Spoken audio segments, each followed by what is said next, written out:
চাবি নিয়েছো তো? যদি অফিসার কাছে রাখা আছে একটা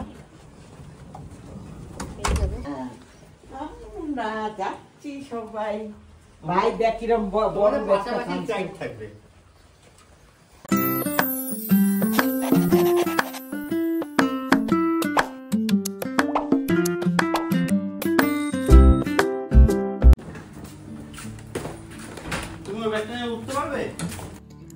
অবশেষে সারাদিনের কাজ মিটিয়ে বেরিয়ে পড়েছি আমরা বাড়ি থেকে এক অতি পরিচিত চেনা গন্তব্যে।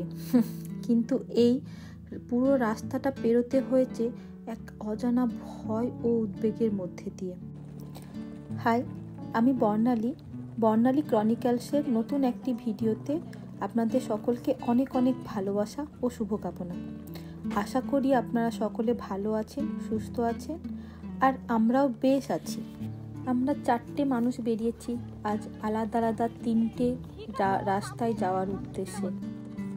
দিনটি হচ্ছে জুলাই মাসের 22 তারিখ। এই তারিখটি খুব ভালো করে মনে আছে, কারণ প্রথমত এই দিনটিতে আমাদের বাড়ি যাওয়ার টিকিট কাটা ছিল, আর এই দিনটিতে ক্যামেরার বাইরে এত কিছু হয়েছে যা সব ব্যাখ্যা করা বেশ কঠিন। সাধারণত আমরা প্রবাসীদের কাছে এই দিনটি বহু প্রতীক্ষিত। আমরা বাঙালিরা যেমন দুর্গাপুজোর জন্য দিন গুনতে থাকি, তেমনি আমাদের মতো প্রবাসীরা দুর্গাপুজো ছাড়াও এই বাড়ি ফেরার দিনটিও ঠিক গুনতে থাকি, কবে আসবে। কিন্তু এইবারের বাড়ি ফেরাটা ছিল আমাদের কাছে আর আমাদের সকল প্রিয়জনদের কাছে বেশ উদ্বেগের। জানি না কি হয়, এই কথাটা এই সময় ট্র্যাভেল করা সকল মানুষের মনে একেবারে আষ্টে পৃষ্ঠে গেঁথে গিয়েছিল। পৌঁছতে পারবো তো প্রিয় মানুষগুলোর কাছে? আমি জানি অনেকের মনে হতে পারে এখন এইসব কথা বলার কোনো মানে নেই, হয়তো নেই, এখন অনেকটাই সময় পার হয়ে গেছে। সেই অভিশপ্ত প্লেন যাদের পরিবারের মানুষদের ছিনিয়ে নিয়ে গিয়েছে তাদের কাছে দিনটি কখনোই ভোলার নয়, কিন্তু বাকি আমাদের কাছে এই দিনটি স্মৃতির পাতায় অনেকটাই মলিন হয়ে এসেছে। কিন্তু ভিডিওটা যেহেতু ওই সময়ের আশেপাশেই, তাই এটা এডিট করার সময় না মনে করতে চাইলেও ওই সময়ের কথাটাই মনে পড়ে যাচ্ছে বারবার। চলুন বাদ দিই সেই দিনের কথা। ওই ঘটনাটা যেহেতু সকলের কাছেই খুব ইমোশনাল, তো এটা নিয়ে বেশি কথা না বলাই আমার মনে হয় ভালো। আমি বলছি আজকে আমার সেদিনের জার্নির কথা এবং আমার মনের মধ্যে কি চলছিল, কি সেদিন হয়েছিল পুরো দিনে, সে ব্যাপারে। ওই যে প্রথমেই বলেছিলাম যে আমরা 4টে মানুষ 3টি আলাদা আলাদা রাস্তায় যাওয়ার জন্য বেরিয়েছি, সেটাই নিয়েই বলি কি কারণে এবং কি হয়েছিল। আসলে মা এসেছিল তখন হচ্ছে এপ্রিলের এন্ডে, এবং তার আগে যখন টিকিট কাটা হয়েছিল মায়ের জন্য, তার সঙ্গে আমাদেরও টিকিট কাটা হয়েছিল ইন্ডিয়া ফেরার, যে আমরা একসঙ্গেই ফিরব। কিন্তু কিছু কারণবশত ওই সময় মায়ের টিকিটটা নয়, অ্যাকচুয়ালি আমাদের সকলের টিকিটটা ক্যান্সেল করতে হয়। তো ওই ক্যান্সেল করার পর যখন আবার টিকিট বুক করা হয়, তখন শুধুমাত্র মায়ের জন্যই টিকিটটা বুক করা হয়েছিল, আমাদেরগুলো আর ওই সময় করা হয়নি। আর হ্যাঁ, মা যেহেতু প্রথমবার ইন্ডিয়া থেকে আসছিল, তাও একা একা, তো মায়ের জন্য টিকিটটা বুক করা হয়েছিল সেই কোম্পানির ফ্লাইটেই, যেটার টিকিট কাটার সময় ওই মুহূর্তে আমরা হয়তো 1000 বার ভাবতাম। আর মায়ের টিকিটটা কাটা ছিল রিটার্ন টিকিট, তো মায়ের প্লেন ওটাই ছিল। আমাদের জন্য যখন টিকিট কাটা হচ্ছিল আমরা ওই ফ্লাইটেই চেষ্টা করেছিলাম, কিন্তু যারা, আমি জানি না কি আমার ভিডিও দেখছেন, যারা বাইরে থাকেন তারা জানেন, আর যারা থাকেন না তাদের জন্য আমি বলছি যে ইউরোপে যখন সামার ভ্যাকেশন পড়ে তখন ফ্লাইটের টিকিটের দাম প্রায় দ্বিগুণ হয়ে যায়। তো আমরা চাইলেও এয়ার ইন্ডিয়ার ফ্লাইটের তখন টিকিটটা কাটতে পারিনি, কারণ প্রচণ্ডই বেশি দেখাচ্ছিল। তার চেয়ে আমরা একটা অন্য অপশান পেয়েছিলাম, যেখানে আমাদের বেশ অনেকটা সময় লেওভার দিতে হচ্ছিল, টিকিটের প্রাইস অনেকটাই কম ছিল। তো সেই হিসাবে টিকিট বুক করা হয়েছিল আমাদের অন্য একটা প্লেনে, যে প্লেনটা একদিনে গেলেও মানে আমরা আলাদা আলাদা রাস্তা দিয়ে যাচ্ছিলাম। আর ওই সময়তে সায়ন বলেছিল যে ও ইন্ডিয়া যাবে না এবার, কারণ তার আগে কিছুদিন আগেই মায়ের একটা সমস্যার কারণে ও ইন্ডিয়া গিয়েছিল এই ফেব্রুয়ারির এন্ডে। তো আর আবার ইন্ডিয়া যাবে না। আমি আর ছেলে আর ওদিকে মা, আমরা 3 জন বাড়ি ফিরছি। তো প্রথম দিকে সায়নও টিকিট কাটেনি, কিন্তু যতই বাড়ি যাওয়ার সময় এগিয়ে আসতে লাগলো সায়নের মনে হলো ও একা একা কী করবে এখানে। কারণ যেহেতু এই সময় সামার ভ্যাকেশানে বাচ্চাদের স্কুল অনেকটা সময়ের জন্য ছুটি থাকে, তো প্রায় যারা ইন্ডিয়া যেতে চায় সবাই এই সময়টাই চুজ করে ইন্ডিয়া যাওয়ার জন্য, যাতে অনেকটা সময় ফ্যামিলির সঙ্গে কাটিয়ে আসতে পারে। তো সবাই যেহেতু চলে যাচ্ছে, কেউ থাকছে না, তো ওর মনে হতে লাগলো ওরও ভালো লাগবে। তো ও ডিসাইড করলো যে ও টিকিট কাটবে এবং ইন্ডিয়া যাবে। কিন্তু আমরা যে প্লেনটাতে যাচ্ছিলাম সেই প্লেনটাতেও টিকিট তখন অ্যাভেলেবেল ছিল এবং খুব বেশি দাম হেরফের হয়নি। কিন্তু সমস্যাটা হচ্ছে যে তার আগেই যেহেতু ওই ঘটনাটা ঘটেছিল, তো ওই সময় হচ্ছিল কি যে এয়ার ইন্ডিয়ার অনেক ফ্লাইট ক্যান্সেল হচ্ছিল। ম্যাক্সিমাম যাদেরই এয়ার ইন্ডিয়ার টিকিট কাটা ছিল মোটামুটি সবাই 1 দিন 2 দিন ডিলে করেই তাদের ফ্লাইট দিচ্ছিল। তো সায়ন এই ভেবেই টিকিটটা তার কাটতে পারছিল না আমাদের প্লেনটাতে। কোনো কারণে যদি মায়ের ফ্লাইটটা ডিলে হয়ে যায় বা পিছিয়ে দেয়, তখন আমরা সবাই চলে যাব, মা একা নেদারল্যান্ডে থেকে যাবে, যেটা কোনো মতেই সম্ভব হবে না। তখন আবার টিকিট ক্যান্সেল করতে হবে। আর এই কারণে সায়ন সেম দিনে আমাদের সঙ্গে সেম ফ্লাইটের টিকিট কাটেনি। ও 2 দিন পরে একই ফ্লাইটেরই টিকিট কেটেছিল, কিন্তু 2 দিন পরের ফ্লাইটটা ছিল।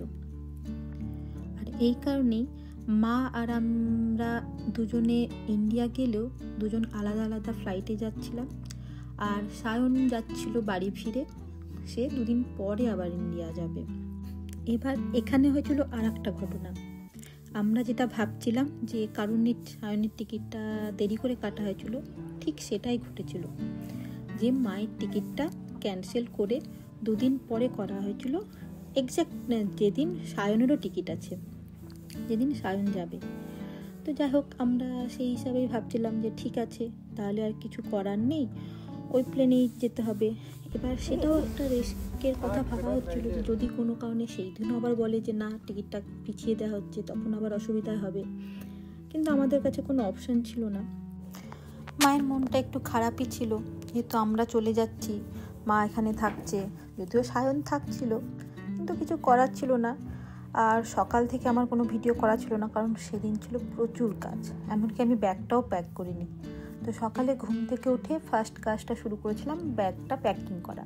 হ্যাঁ, কি নেব মোটামুটি আইডিয়া করা ছিল, কিছু জোগাড় করাও ছিল, সেগুলোকে ব্যাগে ভরা।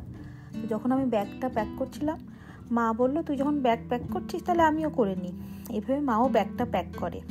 এবং যেটা হচ্ছিল আমাদের একটা প্লাস পয়েন্ট, যখন বিকেলের নয়, একটি দুপুরবেলার দিকে সায়ন হঠাৎ করে কি মনে করে ও ফ্লাইট স্ট্যাটাসটা চেক করছে যে এয়ার ইন্ডিয়ার ফ্লাইট ক্যান্সেল হয়ে গেছে কিনা।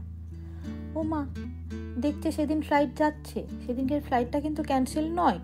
সায়ন ফোন করলো যে কি ব্যাপার, আমার যদি ফ্লাইটটা সেদিন ক্যান্সেল না থাকে এয়ার ইন্ডিয়ার, তাহলে কেন আমার ফ্লাইটটার টিকিট বলা হয়েছে যে ক্যান্সেল আছে ফ্লাইট, তো টিকিটটা ক্যান্সেল করা হলো। সেই ফোন নিয়ে প্রায় 2 ঘন্টা প্রচণ্ড যাকে বলে ঝগড়া, নেগোসিয়েশন। সায়ন তাকে বলছে না, যদি প্লেন না যেত আলাদা কথা, কিন্তু যখন প্লেন যাচ্ছে তাহলে আমার টিকিটটা কেন ক্যান্সেল করা হলো। এই নিয়ে অনেক ঝামেলার পর তারা বাধ্য হয়ে আমাদেরকে অন্য একটা প্লেনের টিকিট দিতে বাধ্য হলো। মানে কি বলবো, একদিক থেকে এটা আমাদের কাছে ব্লেসিং, অনেকটা হলেও রিলিফ, কারণ সবারই কাছে ওই সময় এয়ার ইন্ডিয়ার টিকিট মানে বেশ ভয়ের। তো মাকে তারা এমিরেটসের টিকিট দিল। এবার এমিরেটসের টিকিটের সমস্যা হচ্ছে ওটা দুবাই হয়ে আসবে, আর আমিও দুবাই না, আমার প্লেনের লেওভার ছিল আবুধাবিতে, মায়েরটা পড়বে এবং দুবাইয়ে। এবার যেহেতু মাঝখানে পড়ছে আর এটা ওখানে মায়ের জন্য মানে কমিউনিকেট করা অসুবিধা হবে, সেটা নিয়ে একটা ভয় পাচ্ছিলাম যে মা পারবে কি না। যদিও মায়ের জন্য কী বলবো হুইল চেয়ার বুক করা ছিল, অ্যাসিস্ট্যান্ট যাকে বলে, যাতে মায়ের কোনো অসুবিধা না হয়। তো মা বলল না আমি পারবো, আমি যখন বাড়ি যাওয়ার সুযোগ পেয়েছি তা আমি এটা ছাড়বো না, আমি আজকেই যাব। এই কারণেই আমরা সবাই মিলে বেরিয়ে পড়লাম। একদিক থেকে ভগবানের কাছে এটা আমাদের অশেষ কৃপা যাকে বলে, মানে থ্যাংক ইউ বলবো যে ওদিন মাকে এয়ার ইন্ডিয়া টিকিটে যেতে হয়নি, যা হলে আমাদের আরও বেশি টেনশন হতো। যদিও সেই সময় যে কোনো প্লেনে চাপা মানেই ছিল ভয়ের ব্যাপার আমাদের কাছে। আর আরও ভয়ের এই কারণে লাগছিল যে আমরা আলাদা আলাদা যাচ্ছি, একসঙ্গে গেলে হয়তো অতটাও ভয় মনে হতো না যতটা তখন লাগছিল, কারণ আমরা সবাই আলাদা আলাদাভাবে যাচ্ছি। মানে আমরা 4 জনই যাচ্ছি বাড়ি, ঠিক আছে, কিন্তু সবাই আলাদা আলাদা প্লেনে যাচ্ছে আলাদা আলাদা সময়ে, যেটা আমাদের কাছে বলবো এখন বলছি যে বেশ ভয়ের ছিল।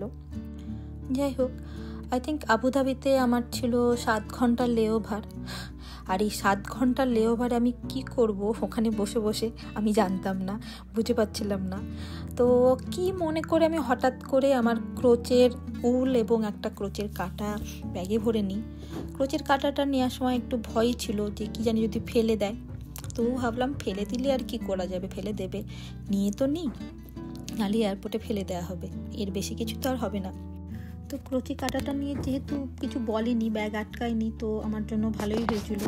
আমি অনেকটা সময় ক্রোচি করে কাটিয়েছিলাম, বলতে গেলে পুরো রাস্তাটাই।